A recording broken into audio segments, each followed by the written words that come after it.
ओम शांति। आज हम बाप दादा के नेक्स्ट टॉपिक पे बात करेंगे, जिसमें नेक्स्ट वाणी को पढ़ेंगे हम। यहाँ पे नेक्स्ट वाणी है 6/7/1969 की, जिसमें बाबा ने बोला टीचर के प्रति अव्यक्त बाप दादा के महावाक्य। यहाँ पे बाबा टीचर बहनों को या टीचर्स के प्रति जो संदेश दिए हैं, उपदेश दिए हैं, महावाक्य बताए हैं, उसके बारे में बात करते हैं बाबा कि सभी किसकी याद में बैठे हो। एक की ही याद थी या दो की याद? जो एक की याद में थे वह हाथ उठाए, और जो दो की याद में थे वह भी हाथ उठाए। अब वह कौन दो थे, अव्यक्त वतनवासी या व्यक्त वसनवासी? आप सभी टीचर्स हैं ना। आपके पास कौन जिज्ञासु आवे तो उनको कौन सा ठिकाना देंगे? सबको टीचिंग क्या देंगे? आप टीचर्स हो ना। टीचर्स अपने टीचर्स का शो कैसे निकालते हैं? जिज्ञासु को जिस रीति परवरिश करेंगे और ठिकाना देंगे, वह टीचर का शो निकलता है। अगर आप जिज्ञासु को आने से ही अव्यक्त वतन का ठिकाना देंगे, जो रास्ता कब देखा ही नहीं, तो पहुँचेगा कैसे? पहले एड्रेस कौन सी दी जाती है? आप संग्रहालय में क्या समझ जाते हो? जिज्ञासु को क्या परिचय देते हो? उनकी कौन सी रास्ता, कौन सा ठिकाना देते हो? बीज किसने बोया? बीज तो बीज है ना। वह बीज भल सड़ भी जाए तो भी सब कुछ न कुछ टाल टाली आदि निकलती रहती हैं।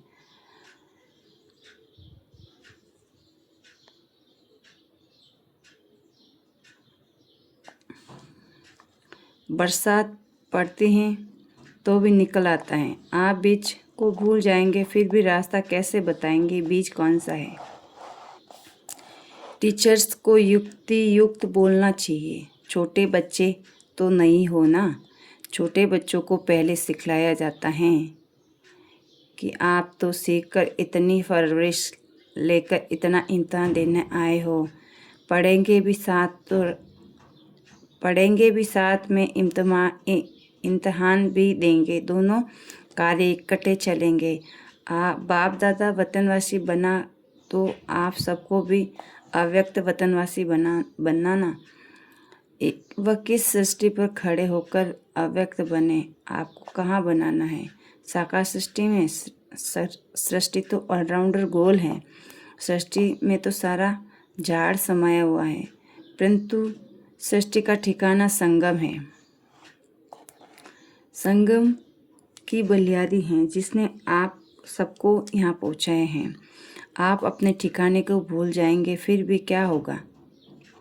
ठिकाना देने वाले को भूल जाएंगे। ठिकाना पक्का याद करो और बाप दादा की जो पढ़ाई मिली है उनको धारण करो। धारणा से धैर्यवत अंतमुख होंगे। उससे कलयुग रावण और को ख़त्म कर देंगे। तो अब पढ़ाई का समय और साथ साथ इम्तहान देने का भी समय है।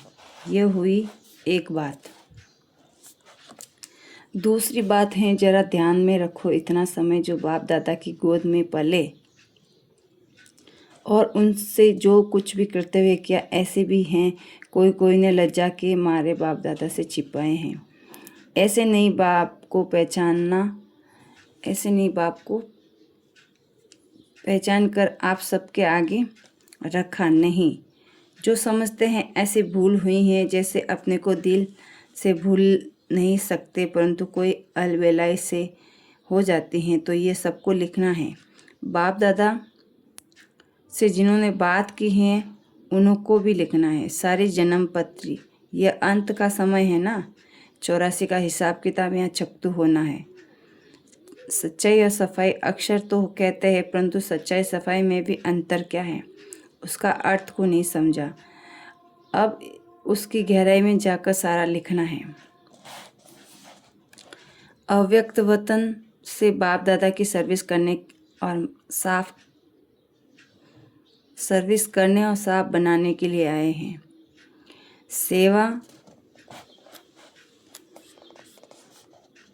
सेवा करते हैं आप बच्चों का। शुरू से लेकर अंत तक बाप सेवक हैं, सेवा करने के लिए सदैव तैयार हैं। बाप को कितना फक्र रहता है। हमारे बीच हमारे बच्चे सिरमौर हैं, आंखों के सितारे हैं, जिन्हों के लिए स्वर्ग स्थापन हो रहा है।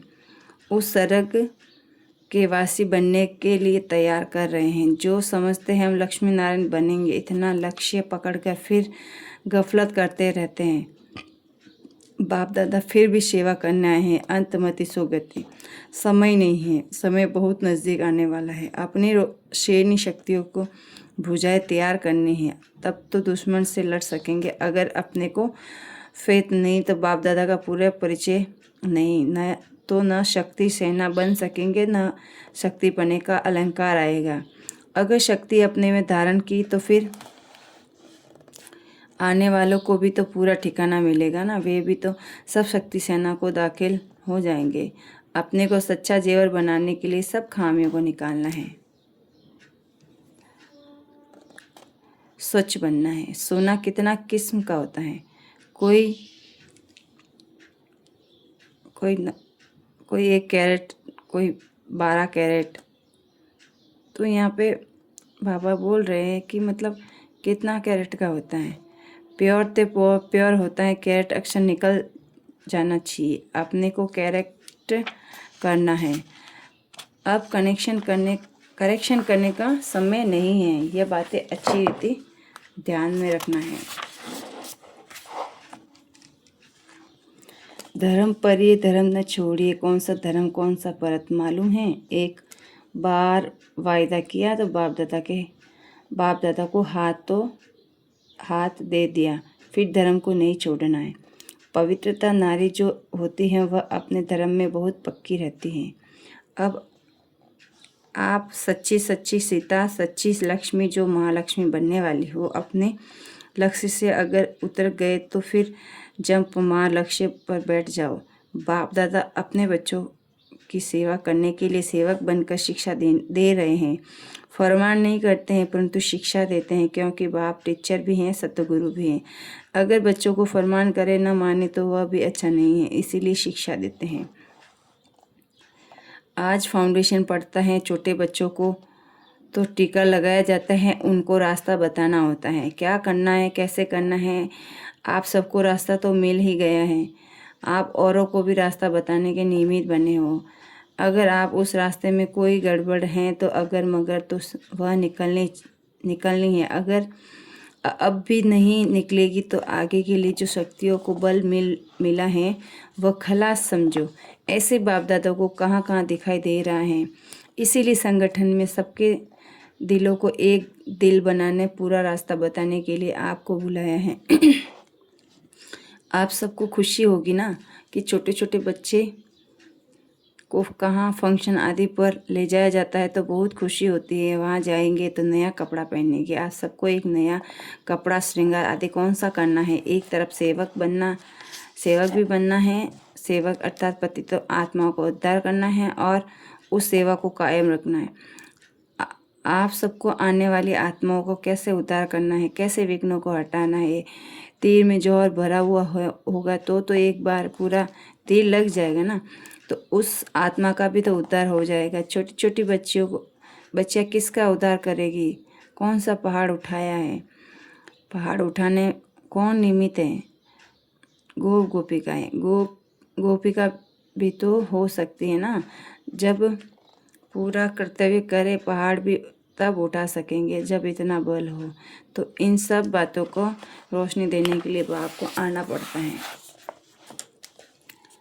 बाकी टीका तो एक ही बार बाप दादा ने लगा दिया है। कौन सा, स्मृति का लाल टीका या चंदन का। लाल टीका है सूरत को शोभा, चंदन और आत्मा का शोभा। टीका है चंदन है आत्मा का शोभा।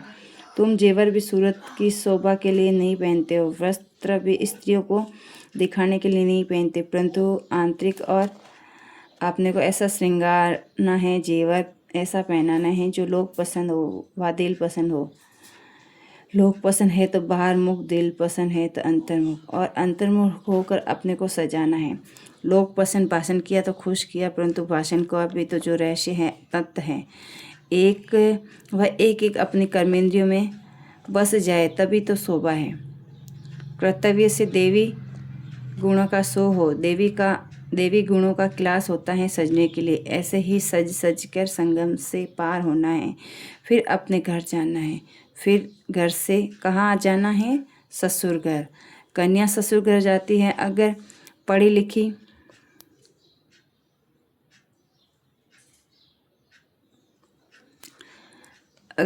लिखी, अक्लमंद नहीं होती तो सास ससुर कहते हैं कि इसमें चलने उठने बैठने की अक्ल नहीं है। अगर तुमको ससुर घर चलना है तो बाप कदम कदम को नहीं देखते, परंतु एक एक कर्मेंद्रियों को देखेंगे। परंतु कदम अक्षर मोटा है, कदम से भी पदम मिलता है, वह अपने कल्याण के लिए है, परंतु कर्मेंद्रियों को सजाना है, गहना पहनकर चलना है। अब सजने के लिए तो किसके पास आए हो? बाप दादा के घर, सो अपने घर आए हो। सजाने वाला कौन है? सगाई होती है ना। गहना बनाने वाला एक होता है, पहनने वाला दूसरा होता है। तो अब सज कर चलना है, समझा? समझू सयानी टीचर तो हो ही, जो 14 दिन की रिजल्ट मानो अंत तक, जो 15 दिन की रिजल्ट मानो अंत तक की रिजल्ट हैं। इतना समय प्रवीण टीचर सबको बनना है।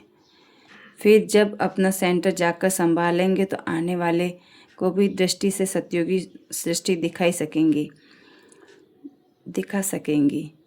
वह तब होगा जब गहने अच्छी रीति पहनेंगे। अगर लापरवाही से कोई गहना गिर गया तो फिर नुकसान भी होगा, सजावट की शोभा भी चली जाएगी। इसीलिए न तो शोभा को हटाना है, न गहनों को उतारना है। इतनी बड़ी बात नहीं है, छोटे समझेंगे तो सहज समझ में आएगी। अगर कहेंगे बहुत ऊंचा ज्ञान है तो कोई नहीं आएगा। कहेंगे 7 दिन में तो जीवन मुक्ति की प्राप्ति होती है, तो लॉटरी लेने सब आएंगे। लॉटरी सब डाल देते हैं ना, फिर लॉटरी में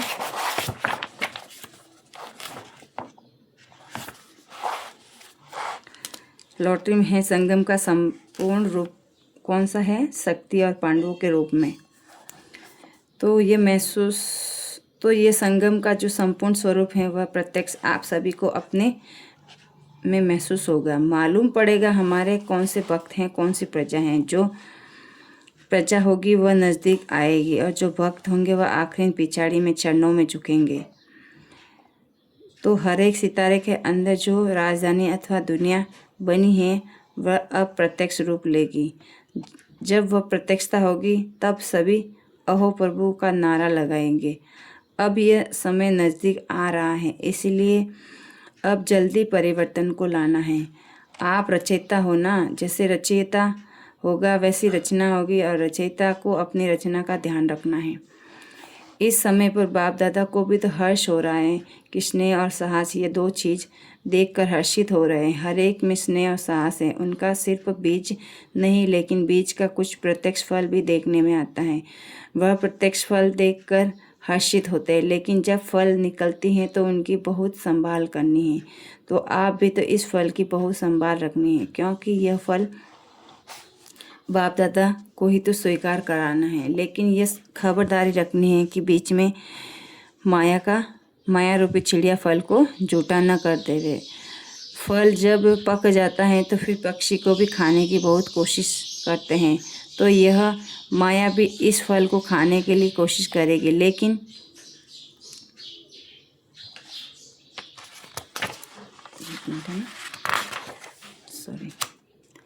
यहाँ पे पेज डबल हो गया है, तो सॉरी, उसके लिए माफ़ी चाहती हूँ। यहाँ पे हम पढ़ रहे थे लास्ट पेज।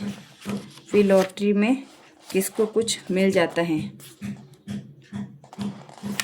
यहाँ लॉटरी में किसको कुछ मिल जाता है तो नसीब मानते हैं ना, चांस है ना, देखो नसीब किसका लगता है, किसको बड़ी लॉटरी मिलती है, किसको छोटी। लास्ट पेपर में होगा 3 नंबर निकलेंगे, जितना जो पुरुषार्थ करेंगे उतना नंबर मिलेगा। नसीब को तो बनाना खुद के हाथ में है ना।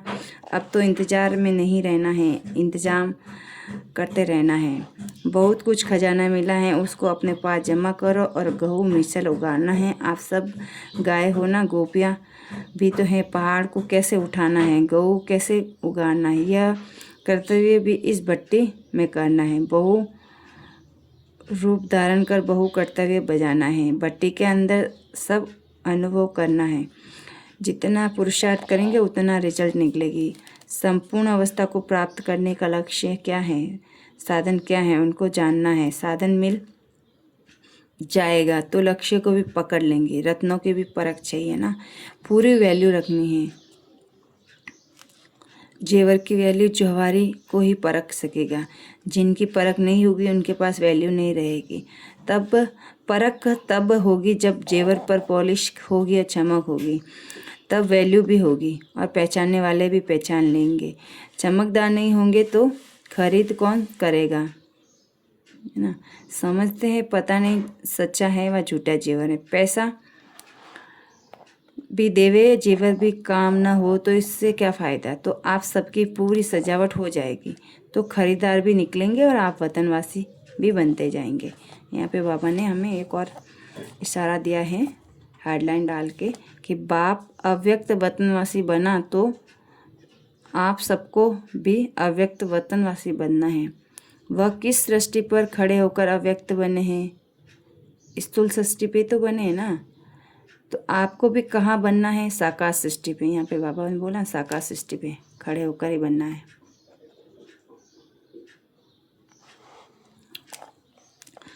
सृष्टि तो ऑलराउंड गोल है और सृष्टि में सारा झाड़ समाया हुआ है, परंतु सृष्टि का ठिकाना संगम है। संगम की बलियारी है जिसने आप सबको यहाँ पहुँचाए हैं। आप अपने ठिकाने को भूल जाएंगे तो फिर क्या होगा। ठिकाना देने वाला भी भूल जाएगा। ठिकाना पक्का याद करो और बाप दादा की जो पढ़ाई मिली है उसको धारण करो। धारणा से धैर्यवत व अंतर्मुख होंगे। धारणा करने के बाद ही हमारे अंदर धैर्यता आती है और अंतर्मुखता का पाठ अच्छा होता है। अच्छा, ओम शांति।